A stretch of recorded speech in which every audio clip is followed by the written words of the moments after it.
আর উত্তর দেওয়া, রেসপন্ড করা ওয়াজিব।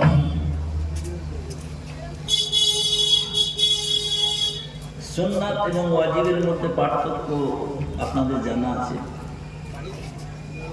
না? আমরা কোন আমলগুলোকে ওয়াজিব বলে সম্পাদন বা প্রতিপালন করি ভাই, আপনারা সবাই জানেন। যেহেতু বক্তা হিসাবে আমাকে আনা হয়েছে, সেহেতু আপনি বলবেন, আমরা শুনবো। একটা কথা আছে, মাঝে মাঝে ইংরেজি হয়ে যায়। ইনশাল্লাহ আই মাস্ট ট্রান্সলেট ইট, অবশ্যই বলবো বাংলা বাংলা। তবে আগে অনেক বেশি ইংরেজি বলতাম, এখন ইংরেজি অনেক কমিয়েছি। যেটুকু এসে যাবে তার বাংলা বলে দেব। ওয়াজিব লাইজ ইন বিটুইন সুন্নাত এন্ড ফরজ। সুন্নাত এই রইল আর ফরজ এই রইল, তার মাঝখানে যে আছে তার নাম ওয়াজিব। সুন্নাতের উপরে ফরজের একটু নিচে, তাকে বলা হয় ওয়াজিব। সাথে দুই ঈদের নামাজ পড়ি, নিয়ত করেন না ওয়াজিবুল্লাহ তাআলা, ওয়াজিব। কোরবানি করে ওয়াজিব, ফিতরা দেন ওয়াজিব, যাকাত নয়, যাকাত ফরজ।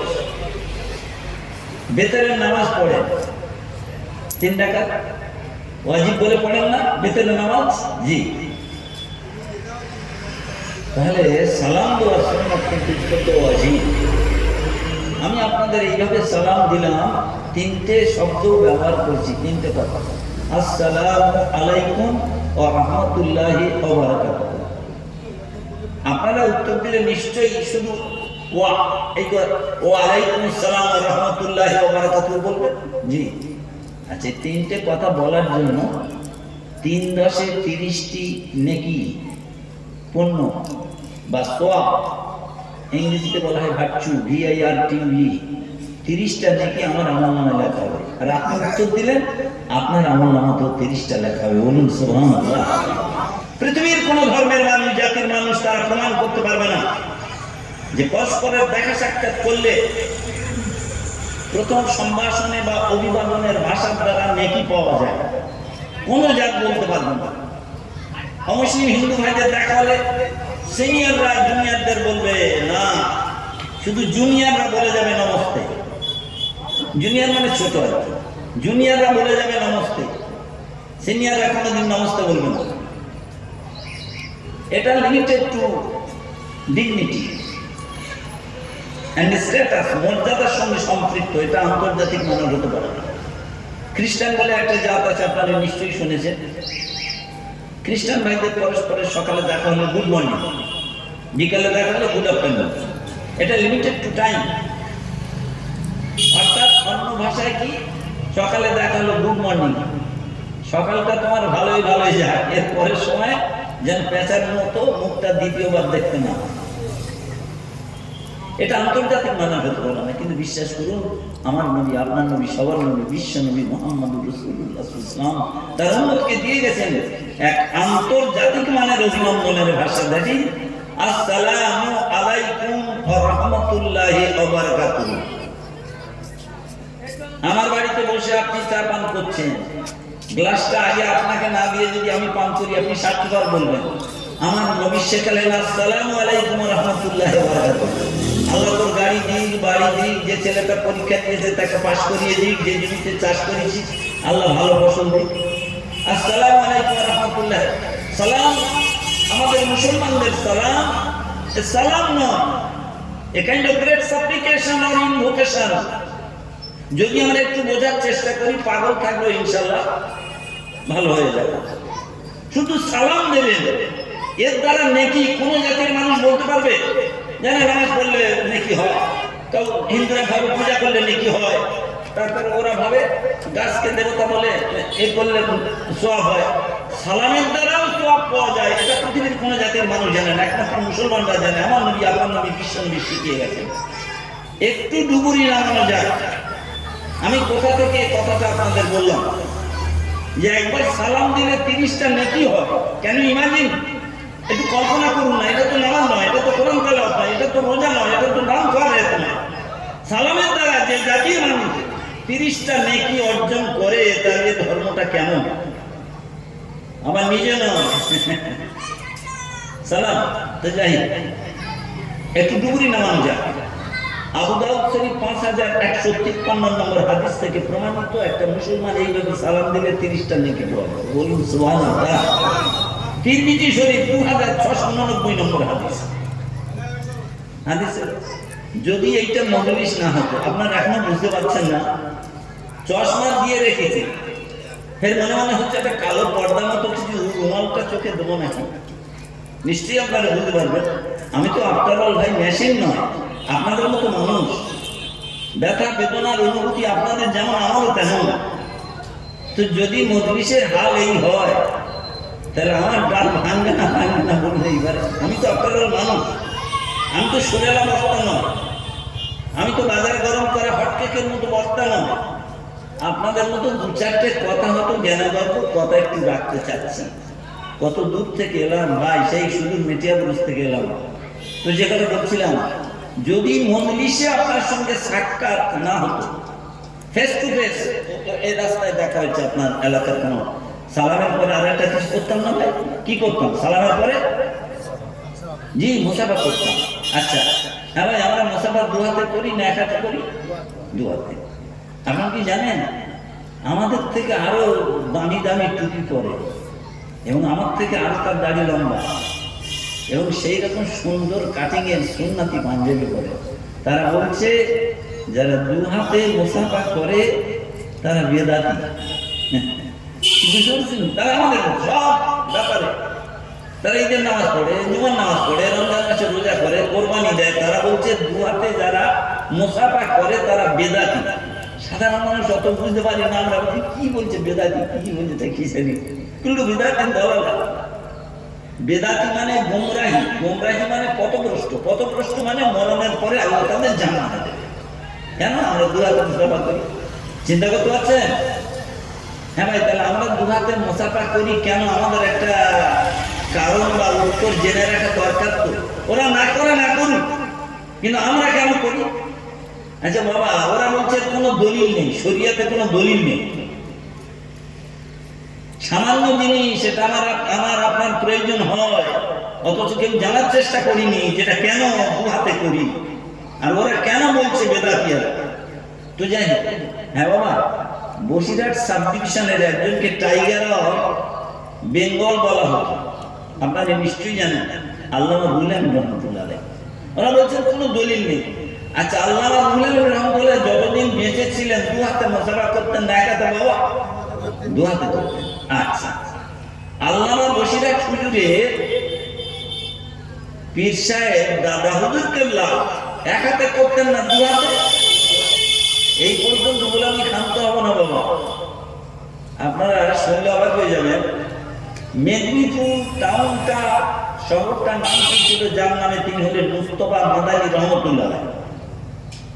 মাদানী মেদিনীপুর হয়েছে। উনি কে? ফুরফুরা দাদা হুজুর আবু বকর সিদ্দিক রহমতুল্লাহ আলাইহির ঊর্ধ্বতম ষষ্ঠম পুরুষ, উপরের দিকে ষষ্ঠম পুরুষ। বুঝতে পারছেন তো? আচ্ছা, উনি কে? আপনারা শুনে দেখবেন, পাঞ্জাবের শিরিন শরীফে একজন আল্লাহর ওলির মাজার আছে। জি, মুজাদ্দিদ আলফে সানি আহমদ ফারুকি শিরিন রহমতুল্লাহ মাজার। ওনার 3 নম্বর তৃতীয় তথা যোগ্যতম পুত্র মাসুম রব্বানী রহমতুল্লাহ আলাইহি, তার বাংলার একমাত্র খলিফা ছিলেন মুস্তফা মাদানী, যিনি ফুরফুরা দাদা হুজুর কেবলার ঊর্ধ্বতম ষষ্ঠম পুরুষ। ওই মাসুম রব্বানী রহমতুল্লাহ আলাইহি এবং মুস্তফা মাদানী রহমতুল্লাহ আলাইহি ওরা সব দু হাতে মুসাফা করতেন। আচ্ছা, বর্ধমানের মঙ্গলকোট নাম শুনেছেন? ওখানে একজন আল্লাহর ওলির মাজার আছে, জি, যার নাম হলো মাওলানা হামিদ বাঙালি রহমতুল্লাহ আলাইহি। উনি মুজাদ্দিদ আলফে সানি রহমতুল্লাহ আলাইহির বাংলার একমাত্র খলিফা। তিনি দু হাতে মুসাফা করতেন। আসুন বাবা, আবু উমামা বাহালি রাদিয়াল্লাহু তাআলা হতে বর্ণিত কিতাবটার নাম মুজামে কবির, 8ম খণ্ড, 281 পৃষ্ঠা, 8074 নম্বর হাদিস। উনি বলছেন রাবি মানে ন্যারেটার, মানে বর্ণনাকারী, যার দ্বারা এটা বর্ণিত। সেই আবু উমামা বাহালি রাদিয়াল্লাহু তাআলা আনহু বর্ণিত, বর্ণনা করছেন আল্লাহ রাসূল বলেছেন আমার উম্মতেরা যখন পরস্পর মুসাফা করে তাদের হাতগুলো ছাড়িয়ে নিতে চায়, আপনার সঙ্গে আমি মুসাফা করছি, হাতটা ছাড়াবো তো, তারপরে না কোন ধরে করে ছাড়াতে যাবো। আল্লাহ রাসূল বলছেন পরস্পরের দুটো করে হাত যখন বিচ্ছিন্ন করতে যায়, বিচ্ছিন্ন করার পূর্ব মুহূর্তে আমার আল্লাহ উভয় ব্যক্তির জীবনে পাপ রাশিকে মাফ করে দেন। বলেন সুবহানাল্লাহ। দুয়ারে মুসাফার দলিল শুনুন, আমরা কেন করি ভাই? আব্দুল্লাহ ইবনে মাসউদ রাদিয়াল্লাহু তাআলা আনহু সহবতের দিক থেকে, সহবত মানে কি? নৈকট্য, সান্নিধ্য, সংসর্গ, কাছাকাছি থাকা। আল্লাহ রাসূলের সহবতের দিক থেকে এক নাম্বার বললে অত্যুক্তি করা হবে না। সেই আব্দুল্লাহ ইবনে মাসউদ রাদিয়াল্লাহু তাআলা আনহু আল্লাহ রাসূল জীবনে একজনের কোরআনের কেরাত শুনতে বড়ই পছন্দ করতেন, অভিভূত হতেন। সেটা ওই আব্দুল্লাহ ইবনে মাসউদ রাদিয়াল্লাহু তাআলা আনহু তেলাওয়াত।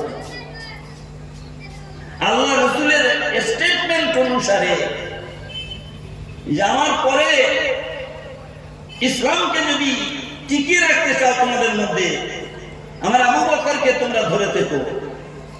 আবু বকর সম্বন্ধে রাদিয়াল্লাহু তাআলা আনহু সম্বন্ধে সিদ্দিক রাদিয়াল্লাহু আপনাদের বলে বোঝানোর দরকার নেই।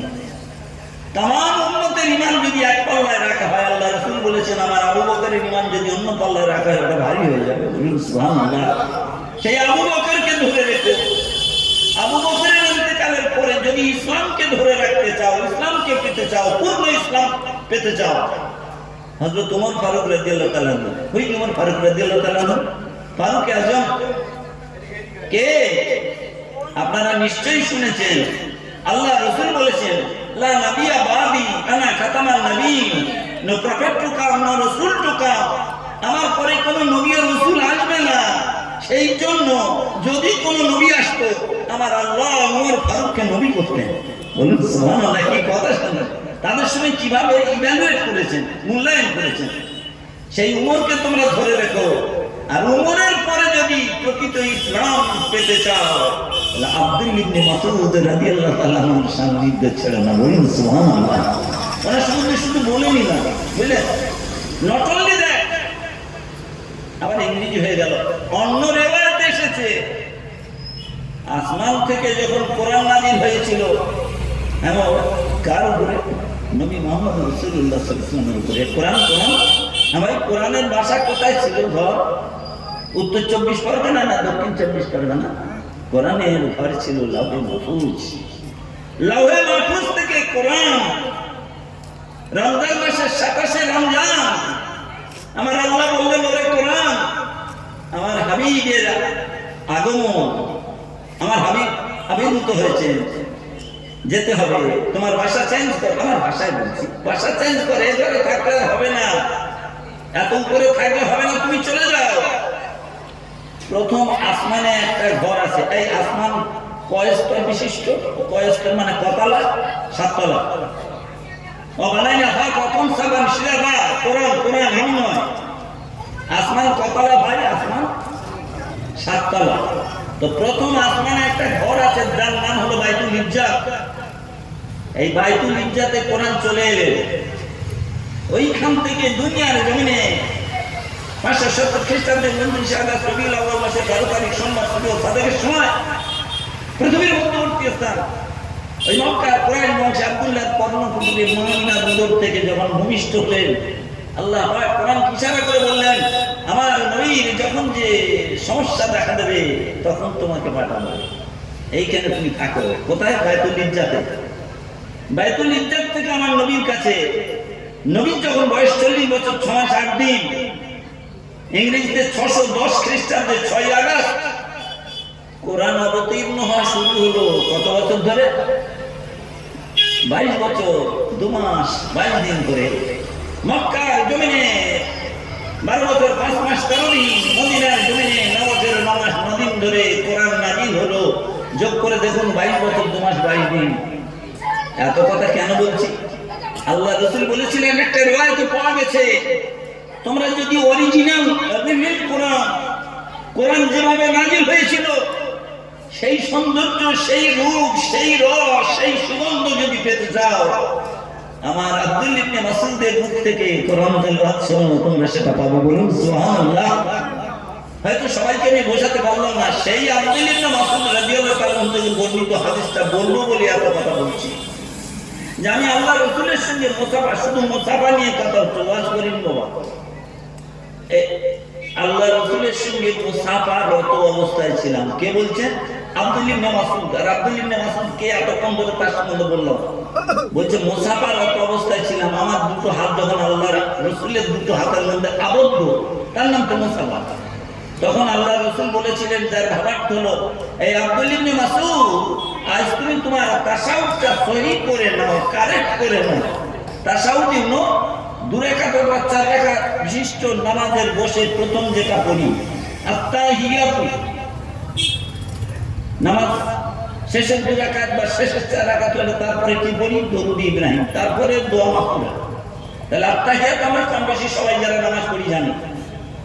তো বলছেন আল্লাহ রাসূলের হাতের মধ্যে আমার হাত দুটো এইভাবে লেগে রয়েছে চাপা।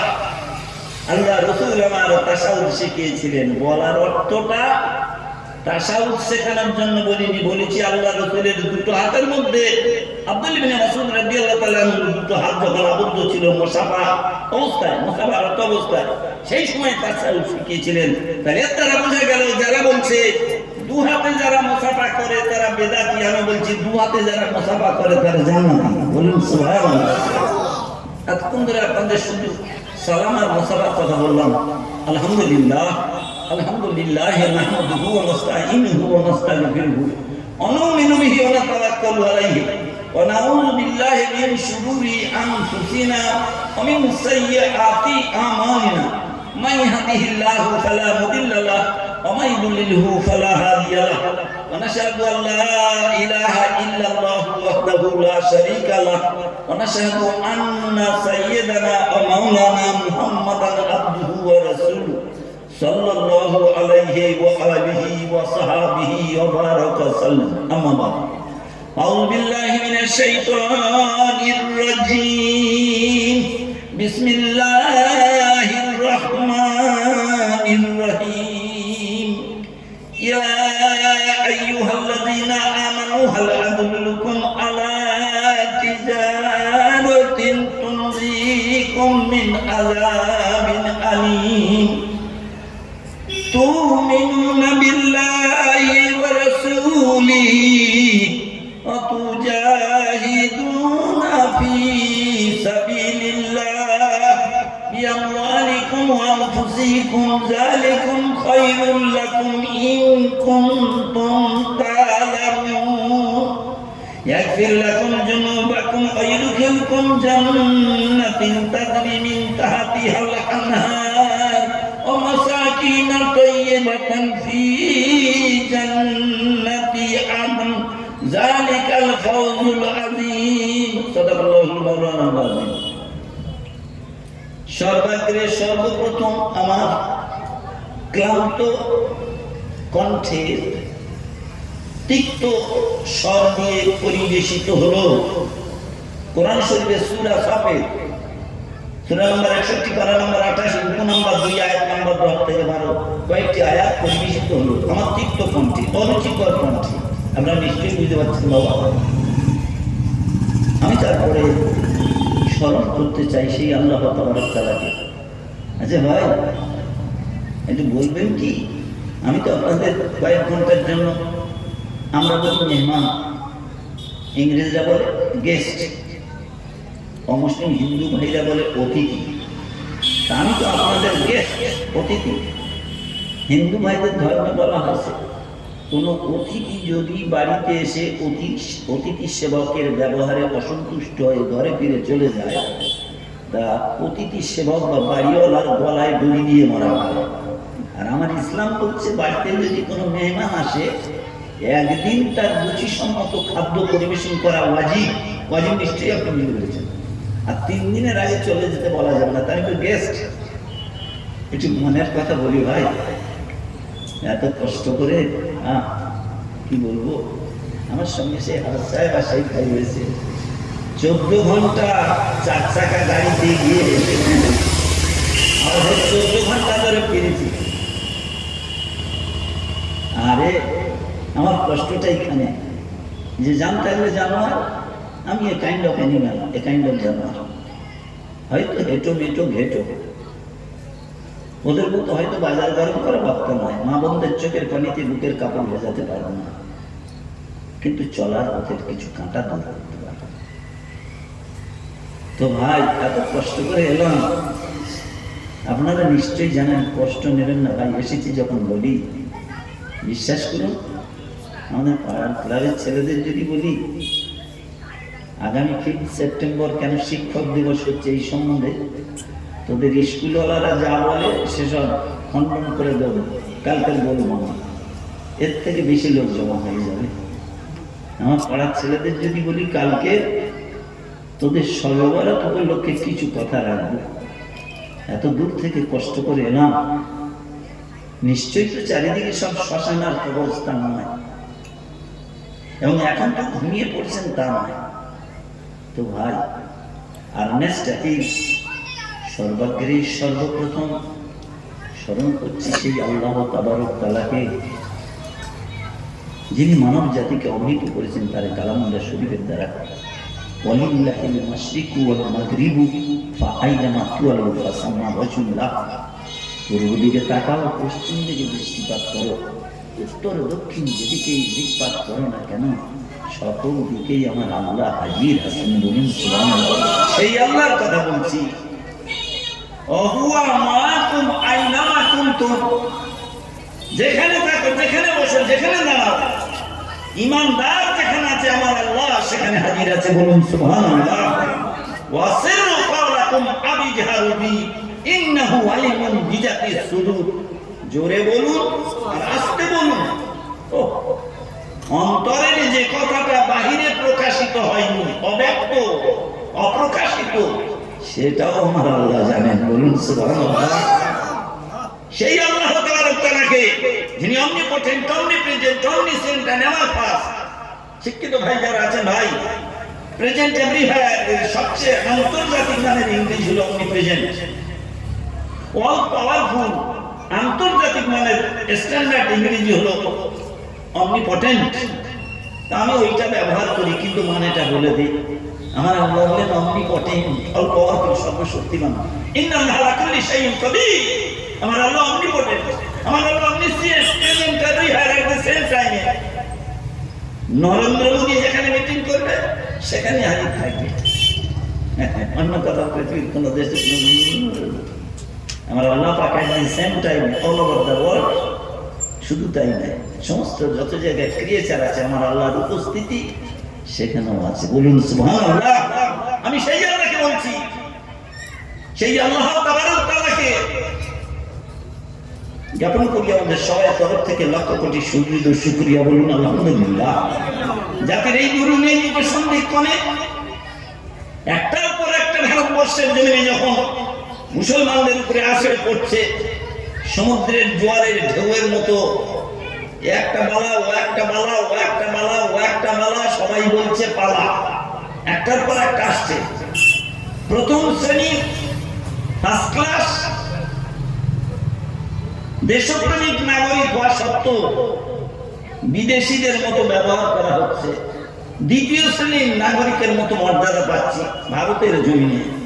ঠিক ততদিক কারণে বিশ্বের অন্য রাষ্ট্রে খুব লজ্জা লাগে ভাই। মুনাফিক মুসলমানদের জন্য কিভাবে মুসলমানরা মার খাচ্ছে এবং খেয়েছে, ঠিক ততদিক কারণে সেখানে মুসলমান লজ্জিত, বঞ্চিত, উপেক্ষিত, অপমানিত। এরই মাঝে আশার আলো হলো, এত কিছুর পরেও মনটা চঞ্চল হয়ে উঠছে, মনটা ছটফট করছে। আরো একজন মহামানবের নূরের আদর্শকে স্মরণ করার জন্য, বরণ করার জন্য, গ্রহণ করার জন্য। হ্যাঁ, কিন্তু তিনি কে? যিনি ছিলেন নারী স্বাধীনতার অগ্রদূত, কালো মানুষদের মুক্তি সূর্য, বিধবা ও দরিদ্রের চিরকালীন স্বস্তি, অনাথ এতিমের সর্বকালীন শান্তি, নারীর অস্ত্র মোছাতে, নারীর বুকের বেদনা ঘোচাতে, নারী ন্যায্য অধিকার পৃথিবীর জমিনে প্রতিষ্ঠিত করার একমাত্র এবং প্রথম মহামানব তো কে তিনি? যিনি ছিলেন রাহমাতুল লিল আলামিন, খাতামান নবীয়্যিন, আমার নবী, আপনার নবী, সবার নবী, বিশ্ব নবী মুহাম্মদুর রাসূলুল্লাহ সাল্লাল্লাহু আলাইহি ওয়াসাল্লামকে পরিবেশন করি আমাদের প্রাণ উজাড় করা হৃদয় নিংড়ানো নিঃশর্ত নিঃস্বার্থে আপনার আন্তরিক সেই প্রেম প্রীতি ভালোবাসা মেশানো অজস্র দরুদ ও সালাম বলুন সাল্লাল্লাহু আলাইহি ওয়াসাল্লাম। ভাইসব, আমি আপনাদের কাছে কিছু কথা রাখার আগে আমার প্রারম্ভিক দু একটি কথা শুনে নিন। হাত জোড় করে বলছি ভাই, যদি কেউ বেঁচে থাকে, শ্মশানে বা কবরস্থানে যদি না থাকে, ফর দ্য টাইম বিং 365 দিনেও বছর হয়, 366 দিনেও বছর হয়, কিন্তু মনে রাখবেন 365 দিন বছর হয় কখন, আর 366 দিন বছর হয় এটা 366 দিনে না বছর নয়, এটা 365 দিনে। কেন? বারে তার একদিন 4 বছর পরে যে বছরে 366 দিনে বছর হবে, জেনে নেবেন সেই বছরের ক্যালেন্ডারে ফেব্রুয়ারি মাসটা 28 না হয় 29 হবে। আর যদি 28 হয় বছর 28, তাহলে 365 দিনে বছর। তাহলে 365 দিন তো আপনার এখানে বসে থাকতে হবে না ভাই। কয়েক ঘন্টার জন্য বাইরে ওলামা হুজুরদের দাওয়াত করেছেন, চকচকে ঝকঝকে আপনার একটা পরিবেশ, বৈদ্যুতিক আলোর ঝলকানি, এইসব পরিবেশে দাওয়াত করেছেন কিছু কথা শোনার জন্য। তো সেই জন্য আমরা যদি এসে দেখি ফাঁকা, তো আমি আপনাদের কাছে অনুরোধ করব অন্তত কিছুক্ষণের জন্য একটু স্যাক্রিফাইস করে, for the sake of the humanity, অন্তত মানবতার কারণে আমরা দূর থেকে অনেক কষ্ট করে এসেছি ভাই। তো দুটো কথা যদি আলোচনা করতে না পারি, আমি তো সুরেলা বক্তা নয়, নিশ্চয়ই আপনারা বুঝতে পারছেন। তো যাই হোক, যেটা বলতে চাচ্ছিলাম, আপনারা অনেকেই শুনেছেন, আবার একবার শুনে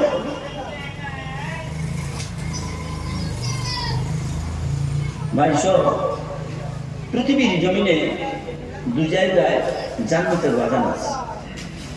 একটা হলো টেম্পোরারি, ক্ষণস্থায়ী, আর একটা হলো পার্মানেন্ট বা স্থায়ী। ধরুন এই এলাকার কোনো মানুষ সেই হুগলি জেলায় চাকরি করে, ওখানে একটা ভাড়ার ঘর নিয়েছে, ওখানে অ্যাড্রেস তৈরি হয়ে গেছে, ওটা হলো টেম্পোরারি অ্যাড্রেস। আর তার বার্থ প্লেস উত্তর 24 পরগনায়, এই ধরুন আপনার বদরহাটের কাছাকাছি, তাহলে তার এটা পার্মানেন্ট অ্যাড্রেস বা স্থায়ী ঠিকানা। তো দুনিয়ার জমিনে দু জায়গায় জান্নাতের বাগান আছে। জি, এই জান্নাতের বাগান একটা হলো ক্ষণস্থায়ী বা অস্থায়ী বা টেম্পোরারি, আরেকটা হলো পার্মানেন্ট বা স্থায়ী। এই দুটো হাদিসের মাপকাঠিতে একটু দেখি কি বলছে। ওয়াজ করতে পারবো না ভাই, এই ধরো আমার কথা ভুল বুঝবেন না। আমি হাদিসে বলি, ইতিহাসে বলি, কোরআনও বলি, বিজ্ঞানও বলি, আন্ডারস্ট্যান্ড। যদি আপনাদের বোঝাতে না পারি, আমার পাণ্ডিত্যের কোনো দরকার নেই, কোনো মূল্য নেই। তো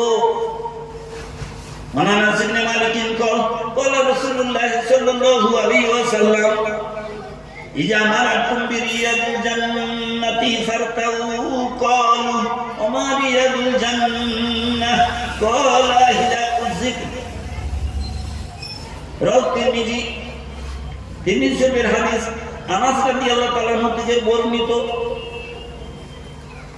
আল্লাহ রাসূল বলছেন, সাহাবীরা, ও আমার সাহাবীরা, ও আমার সাথীরা, দুনিয়ার জমিনে চলমান অবস্থায়, ভ্রাম্যমান অবস্থায় চলতে চলতে যদি কোথাও জান্নাতের বাগান দেখতে পাও, ওই বাগানে প্রবেশ করে জান্নাতের ফল ভক্ষণ করবে।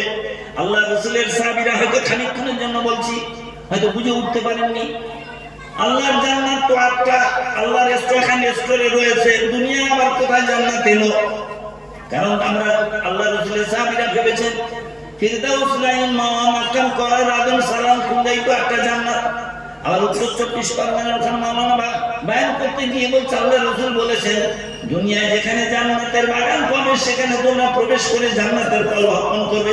ইয়া রাসূলুল্লাহ, দুনিয়ার জমিনে জান্নাতের বাগান কোনটা? আল্লাহ রাসূল বললেন, হিলাকুল যিকর, যেখানে আল্লাহ জিকির হয়, যেখানে আল্লাহ নবীদের, যেখানে তাজকিরাতুল আউলিয়া হয়, তাজকিরাতুল আম্বিয়া হয়, যেখানে আল্লাহর নবী রাসূলদের কিচ্ছা কাহিনী বর্ণিত হয়, যেখানে আল্লাহর নবীদের কথা আলোচিত হয়, যেখানে কোরআনের কথা আলোচনা হয়, যেখানে বিশ্ব নবী মুহাম্মদ রাসূলুল্লাহ সাল্লাল্লাহু আলাইহি ওয়াসাল্লামের কথা আলোচিত হয়, সেই আলোচিত জায়গায় দুনিয়ার জমিনে যেখানে হবে সেইটা হলো দুনিয়ার জমিনে আল্লাহর জান্নাত। বলুন সুবহানাল্লাহ। আগামীকাল 10টার সময় যদি কোনো ভাই এই ওয়াজটা শুনে এসে বলে মুরালিডাঙ্গাতে নাকি জান্নাতের বাগান উঠেছে, চল দেখে আসি, 10টার সময় এসে দেখে নবনী কেউ নেই, তাহলে এটাকে জান্নাতের বাগান বলা যায়? এটা টেম্পোরারি জান্নাতের বাগান। তো খানিকক্ষণের জন্য যদি মনে করেন এইখানে আসতে পারেন, তো আমি এতটুকু কথা বলছি, আমার মুখ থেকে শোনার কথা আপনারা, এখন তো বিজ্ঞানের যুগ, 6 মাসের মধ্যে যদি কোনো বক্তার মুখে শোনেন, কোনো হাফেজ সাহেবের মুখে শোনেন, কোনো মুহাদ্দিসের মুখে শোনেন, কোনো শাইখুল হাদিসের মধ্যে শোনেন, কোনো মুফাসসিরের মধ্যে শোনেন, তাহলে আমাকে ফোন করবেন, যে শাস্তি দেবে মেনে নেব। খানিকক্ষণের জন্য অন্তত হেরে গিয়েও বলছি, আপনার এলাকার মানুষ 365 দিনে এ রাত নয়, এটা 365 দিনের রাত। ফর দ্য টাইম বিং কিছুক্ষণের জন্য একটু আসুন না, শুনে যান, এটা জান্নাতের বাগান। আচ্ছা, জান্নাতের অপোজিট কি? ইস্ট, তার অপোজিট ওয়েস্ট, গুড, তার অপোজিট ব্যাড, মোটা, তার অপোজিট কি? রোগা। বোঝা গেছে তো? হ্যাঁ, উত্তরের অপোজিট মানে বিপরীত শব্দ। তাহলে এবার বলবেন কি জান্নাতের অপোজিট কি হয়? জাহান্নাম। এই মজলিস ছাড়া এখন যত পৃথিবীতে মজলিস আছে সব জাহান্নামের বাগান। আমি বলিনি, অ্যাকর্ডিং টু হাদিস ইট হ্যাজ বিন প্রুভড।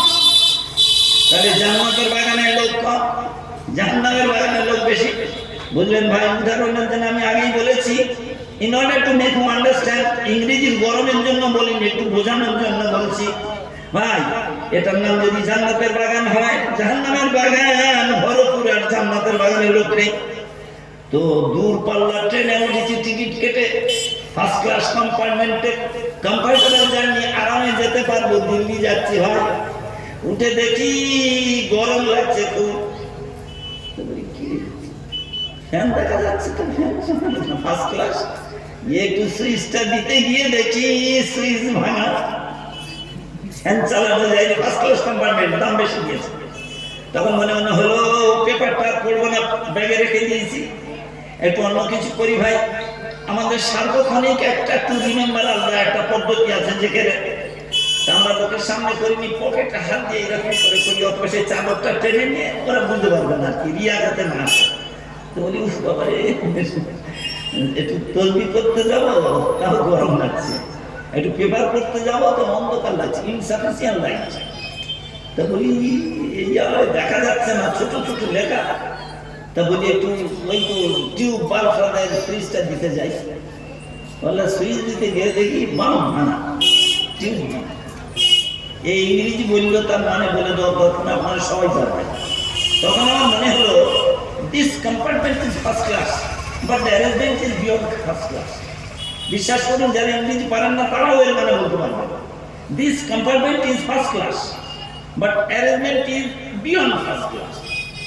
এই কিরে সেই মুসলমান যাকে দেখে ইহুদিন লজ্জা পায়, এই কি জান্নাতের বাগান? ফার্স্ট ক্লাস কম্পার্টমেন্টে উঠবো, অথচ তার ফ্যানের ব্লেড ভাঙা থাকবে, ওদিকে লাইটের সুইচ ভাঙা থাকবে, তার নাম কি ফার্স্ট ক্লাস হয় না? এই হলো টেম্পোরারি জান্নাতের বাগান। হাদিস থেকে প্রমাণ করেছি, আনাস রাদিয়াল্লাহু তাআলা থেকে বর্ণিত বলেছি। আচ্ছা, দুনিয়ার জমিনে আরেকটা জান্নাত আছে ভাই, সেটা পার্মানেন্ট, টেম্পোরারি না। যারা হজে গেছেন অথবা আল্লাহ যাদের তৌফিক দেবেন যাবেন, তবে দোয়া করবেন আল্লাহর কাছে, ইন্নামাল আমালু বিন্নিয়াত, অ্যাকশনস ইন মিজাজ according to intention, Bukhari Sharif প্রথম হাদিস। নিয়ত করবেন আল্লাহর কাছে, আল্লাহ ইচ্ছা করলে করতে পারেন, নিয়ত করবো না তা হবে। তো যাই হোক, এখন যারা গিয়েছে তারা দেখেছেন, আর যারা যাবেন তারা দেখবেন। মসজিদে নববী, জি, নবীর মাজার আছে ভিতরে, মেম্বার আছে, ঠিক ওইখানে একটা এন্ট্রান্স, প্রত্যেকে ঢোকার সময় বোর্ডে এই হাদিসটা লেখা আছে। আমি নিজে চোখে দেখেছি ভাই, আমি জানি বলে বলছি না, কিন্তু আপনারা গেলেও আপনারা দেখতে পাবেন ওই হাদিসটা দেখা গেছে। ওই হাদিসটা বুখারী শরীফের কত নম্বর হাদিস? 1888 নম্বর হাদিস। মুসলিম শরীফের কত নম্বর হাদিস? 1391 নম্বরে। আপনারা বলতে পারছেন তো দলিল কাকে বলে? যে আমি এতক্ষণ ধরে শুধু গল্পই করছি নাকি কি করছি আপনারা নিশ্চয়ই বুঝতে পারছেন। তো ওই হাদিসটা লেখা রয়েছে, রাবিকে আবু হুরায়রা রাদিয়াল্লাহু তাআলা। আপনারা অনেকেই জানেন, কারণ অনেকদিন থেকে ওয়াজ নসিহত শুনছেন।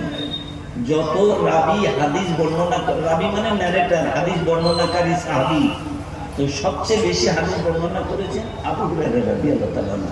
5374টি হাদিস বর্ণনা করেছেন। যে আবি হুরায়রা রাদিয়াল্লাহু তাআলা قال قال رسول الله صلى الله عليه وسلم ما بين بيتي ومنبري روضة من رياض الجنة ومنبري على حوضي। আল্লাহ রাসূলের এই হাদিসের মানে হলো, বলে দিচ্ছি ভাই, আমি নবী আমার ঘর বাইত, আরবিতে বাইত মানে হাউস, ঘর, ঘর। ওই জন্য মসজিদকে বলা হয় বাইতুল্লাহ, বাইত অফ আল্লাহ, বাইতুল্লাহ সঙ্গে করে হয়। তো আল্লাহ রাসূল বলছেন আমি নবী আমার আরাম করার ঘর। এখন আগে যেখানে থাকতেন সেইখানেই আছে, নবীরা যেখানে মারা যান সেখানে কবর হয়। তো ঘরে আল্লাহ রাসূল বলছেন মা বাইনা বাইতি ওয়া মিম্বারি, আমার মসজিদে নববীর মেম্বার, আমি নবী আমার থাকার ঘরে মাঝখানের যে স্পেস, যে জায়গাটা আছে, ওইখানে কার্পেট বিছিয়ে দেওয়া হয়েছে শুধু। আল্লাহ রাসূল বলছেন আমার মেম্বার আর আমার ঘরের মাঝখানে যে জায়গাটা আছে, আমার আল্লাহ তার অরিজিনাল জান্নাতের বাগান করে নিয়েছেন। বলুন সুবহানাল্লাহ। কোরআন হাদিসে এমন কোন জায়গা দেখাতে পারবেন না যে পৃথিবীর জমিনের কোন জায়গাকে আল্লাহ তার অরিজিনাল জান্নাত করে নিয়েছেন। বিশ্বাস করুন, আমি পেলে আমি নেব, যেখানে পাইব চাই, উড়াইয়া দেখিব তাই, পাইলে পাইতে পারি অমূল্য রতন। বিশ্বজোড়া পাঠশালার সবার আমি ছাত্র, তাই তো নতুন জিনিস নানান ভাবে শিখছি দিবারাত্র। কোরআন হাদিসে পাইনি। আপনি হজ করতে যাবেন বাবা, কাবার প্রথম 7 বার তোয়াফ করতে হবে। এই কেচ্ছা কাহিনী শোনার জন্য আমাকে দাওয়াত করা হয়নি, কিন্তু কি করবো, লোক নেই। একটা পরিবেশ তৈরি করার চেষ্টা করছে বাবা। তো 7 বার তোয়াফ করতে হয়। কোথা থেকে তোয়াফ শুরু করতে হয়? দক্ষিণ পূর্ব কোণে বাবা হাজরে আসওয়াদ, সেই জান্নাতি পাথর আছে, সেই পাথর থেকে শুরু করে যেতে হয়। এই দেখুন দক্ষিণ পূর্ব কোণে হাজরে আসওয়াদ আছে। এখনো পর্যন্ত হিন্দু ভাইরা জানে, মুসলমানদের সঙ্গে আমাদের একটা আসল বড় যুদ্ধ বাকি আছে। কারণ আমাদের শিবলিঙ্গ ওদের কাবা শরীফে রেখে দিয়েছে, ওইটা ছাড়ানোর জন্য যেতে হবে। ওরা জানে, আমরা যেটা কাজে আসওয়াদ বলি, ওরা বলে শিবলিঙ্গ, মানে ওই জন্য আমাদের যেতে দেয় না। ওই জন্য বুঝতে পারছেন? যাই হোক, তাহলে দক্ষিণ পূর্ব কোণে হাজরে আসওয়াদ আছে। চুমো যদি দিতে না পারেন, বিসমিল্লাহ আল্লাহু আকবার ওয়ালিল্লাহিল হামদ কল্পনা করে চুমো দিতে হয়। এইখান থেকে স্টার্ট করলেন 7 শহর, একবার প্রদক্ষিণ, দুবার প্রদক্ষিণ মানে এরম দেখা বা ঘুরে আসা। 7 বার ঘুরে এলে একটা তোয়াফ কমপ্লিট হয় বাবা। ওটা কেন বলছি, তোয়াফ করার সময় এইখান থেকে শুরু করলেন, 3-4 পা যাওয়ার পরে এখানে কাবা শরীফের পূর্ব দিকে একটা সোনার গেট, ওই গেট আর হাজরে আসওয়াদের মাঝখানের জায়গাটাকে বলা হয় মুলতাজাম। ওখানে দোয়া কবুল হয়, কিন্তু ওখানে দাঁড়িয়ে তোয়াফ করার সময় দোয়া করতে পারবেন না, পরে করতে হবে। শুনিয়ে দিচ্ছি। ওখান থেকে চলে গেলেন বাবা পূর্ব দিক শেষ করে উত্তর দিকের টার্নিং পয়েন্টে চলে গেলেন। এইখান থেকে এইরকম করে অর্ধবৃত্তাকারে ইট দিয়ে ঘেরা আছে, ওখান তো সোজা যেতে দেবে না, বাইরে থেকে যেতে হবে। বৃষ্টি হলে কাবা শরীফের ছাদের পানি যে নলটা দিয়ে পড়ে ওকে বলে মিজাবের রহমত, আর যেখানে পড়ে ওর নাম হলো হাতিম। ওখানে দোয়া কবুল হয় ওই উত্তর দিকে গেল। এইবারে বাবা 4র্থ নাম্বার কর্নার রুকনে ইয়ামানি, 70 জন ফেরেশতা ওখানে আল্লাহ বসিয়ে রেখেছে।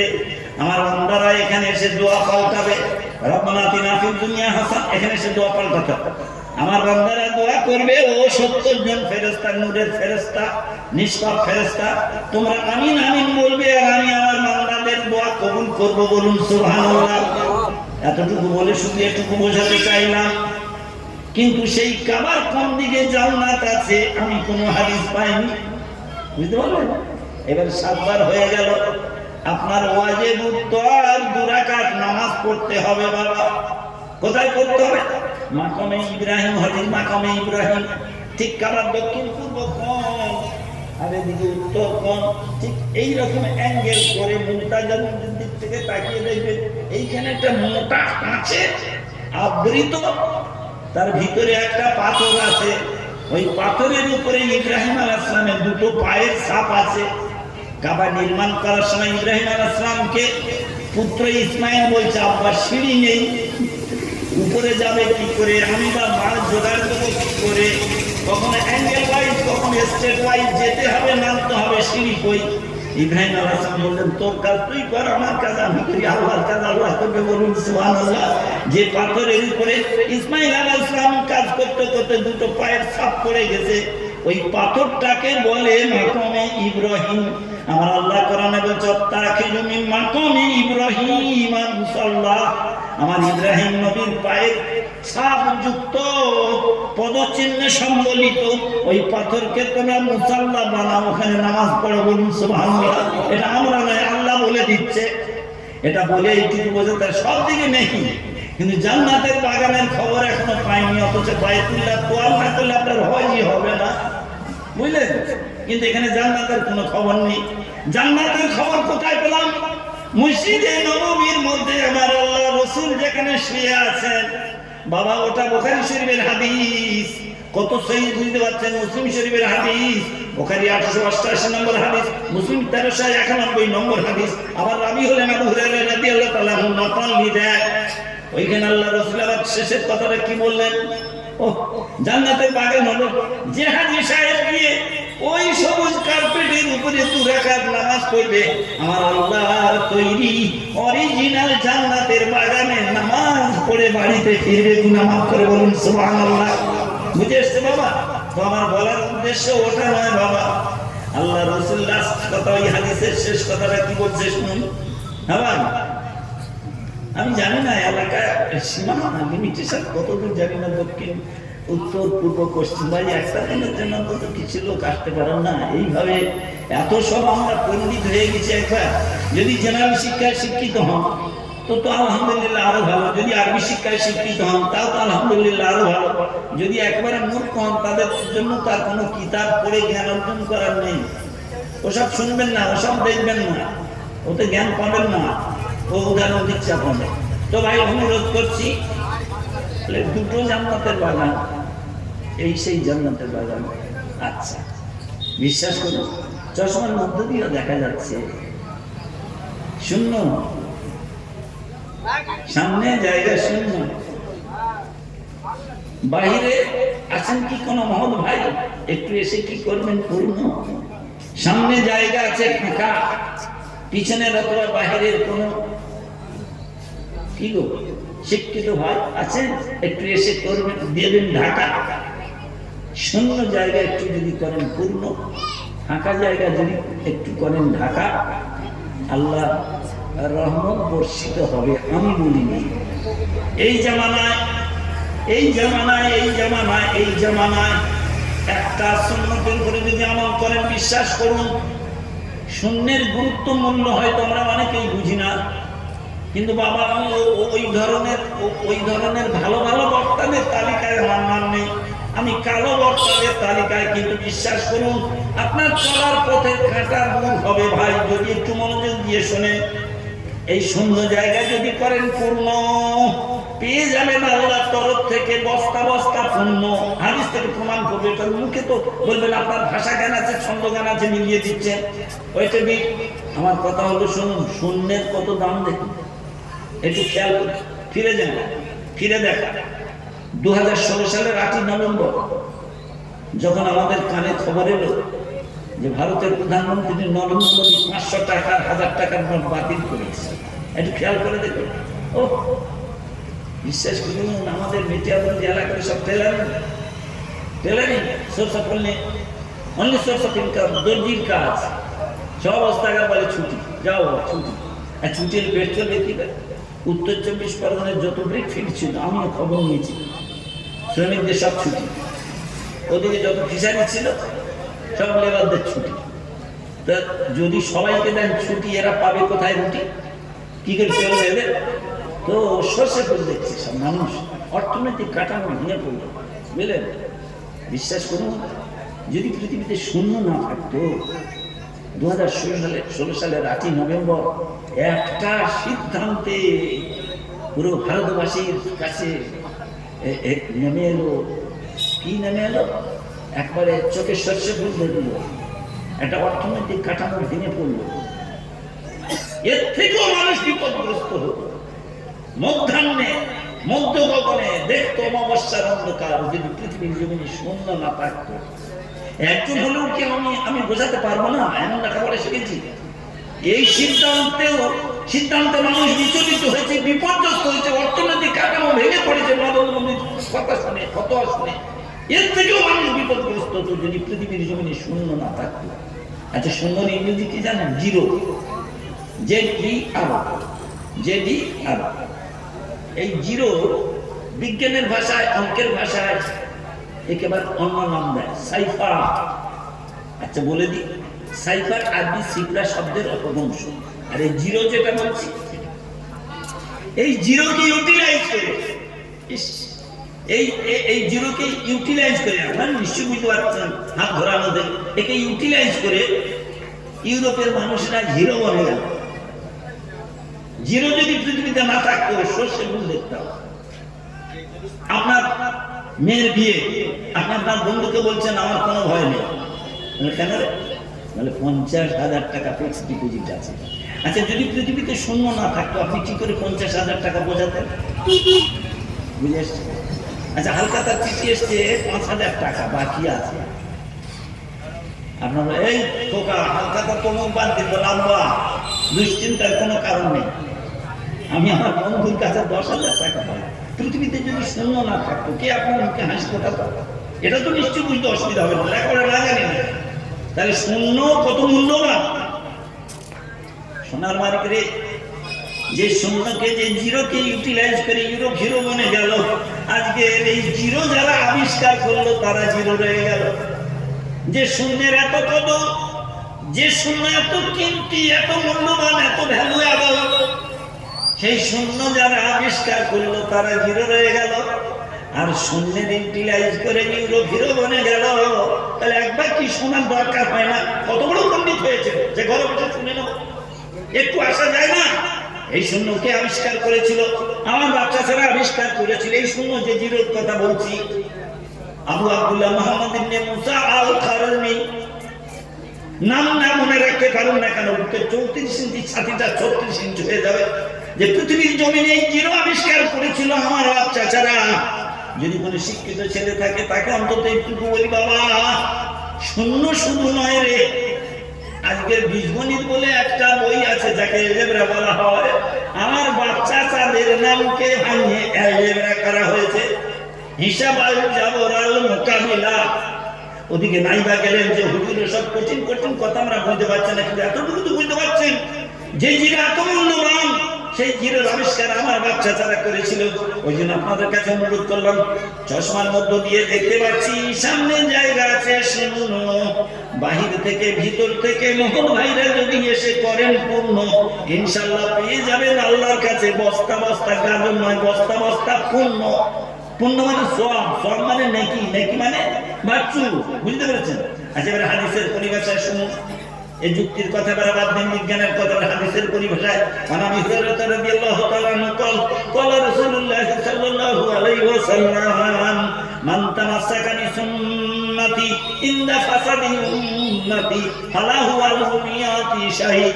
আর ভাইয়া কি রহমত ভাইয়া শরীফের হাদিসের কিতাবে এই একটা জানা আবু হুরায়রা রাদিয়াল্লাহু তাআলা আনহু থেকে আল্লাহ রাসূল বলছেন, কি বলছেন? আখিরি জামানা, আল্লাহ রাসূল ইংরেজি বলেন towards the end of the world, আখিরি জামানায় আমার উম্মতের ভাঙনের দিনে, হতাশার দিনে, বিতর্কের দিনে যদি আমি নবী আমাকে মহব্বত করে আমার অল্প হলেও, স্বল্প হলেও, কিছু হলেও বেরিয়ে ফিউ আমার সুন্নতকে মহব্বত করে আঁকড়ে ধরে, আমি নবী বলে গেলাম, ওই আখিরি জামানায় আমার উম্মত যদি আমার সুন্নতকে মহব্বত করে অল্প হলেও আঁকড়ে ধরে, স্বর্ণ যুগের 100 শহীদের সওয়াব তাদের আমলনামায় লেখা হবে, বলুন সুবহানাল্লাহ। ভাই কেন বলতো, তার এই জন্য একটু মজলিসের আদব রক্ষার জন্য অন্তত একটু বসা দরকার ভাই, মজলিসের আদব রক্ষার জন্য। অন্য সেন্সে নেবেন না, মজলিসের আদব রক্ষার জন্য। না খেয়ে ক্ষুধাতে জ্বলে, না খেয়ে ক্ষুধাতে জ্বলে, পেটেতে পাথর বাঁধিলে, তবু তো শুধুই কাঁদিলে। ইয়া উম্মতি বলে সাল্লাল্লাহু আলা মুহাম্মাদ সাল্লাল্লাহু আলাইহি ওয়াসাল্লাম। হাসর হবে তামার জমি, উম্মত বলবে পানি পানি, নবী বিনে পানি দেওয়ার সাধ্য কারো নাই। সাল্লাল্লাহু আলা মুহাম্মাদ সাল্লাল্লাহু আলাইহি ওয়াসাল্লাম। আমি নিজে নিজে আমার কথা বলছি, কেন বলছি ভাই, অন্তত ছোটখাটো হেঁটু বক্তা হলো, দুটো কথা বলতে গেলে সামনে লোক না থাকলে আমি বলতে পারি না। আসলে ছোট থেকে একটা এইরকম অভ্যাস হয়ে গেছে। যাই হোক, আমি বলছিলাম পাখি সব দলে দলে উড়িতে উড়িতে বলে, কালেমা ছাড়া নাই রে গতি, কালেমা ছাড়া পাবে না মুক্তি, পড়ো কলেমা দিবারাতি, কালেমা হবে তোমার সঙ্গের সাথী। লা ইলাহা ইল্লাল্লাহ, লা ইলাহা ইল্লাল্লাহ, লা ইলাহা ইল্লাল্লাহ, মুহাম্মাদুর রাসূলুল্লাহ,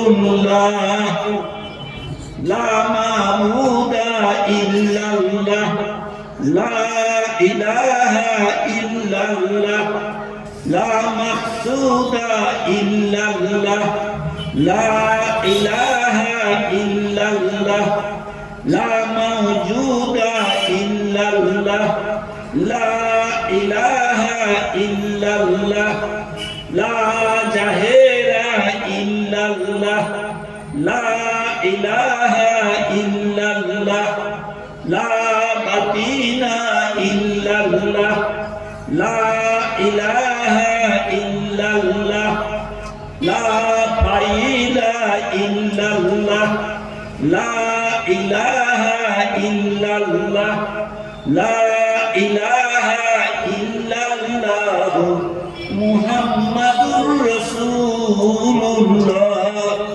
শেষকালে ভাবো তো কিছু ভাই যখন আছে একটু হাদিস থেকে প্রমাণিত সওয়াবের হকদার হয়ে যায়। আমি আপনাদের সামনে কি করেছি আপনারা সবাই বুঝতে পেরেছেন। ঠিক অ্যাট দি সেম টাইম সব উত্তপ্ত পরিবেশ ভাই, এপার বাংলা যেমন রেডি, ওপার বাংলা তেমন রেডি, তো সব উত্তপ্ত পরিবেশ। ঠিক সেই সময় আল্লাহ আরশের সম্মুখস্থ নূরের খুঁটিগুলো টু মাচ ফ্যামিলি তরতর করে কাঁপছে। আল্লাহ বলছে তোমরা কাঁপছো কেন? সে যুদ্ধমূলী মনোভাব নিয়ে বাংলাদেশ ভারত হচ্ছে, ওদিকে আমেরিকা নতুন করে ফতোয়া জারি করেছে, তো তোমরা কাঁপছো কেন? আরশের নূরের খুঁটি বলো তোমরা so much restless, too much restless, তোমরা কেন এত চঞ্চল হয়ে পড়েছো, অস্থির হয়ে পড়েছো? বলে আমরা স্থির থাকতে পারছি না। আল্লাহ বলে কেন? তা বলছে ওই মুরালি ডাঙ্গার ভাইরা ওদের AK-47 থেকে গুলি করেছে।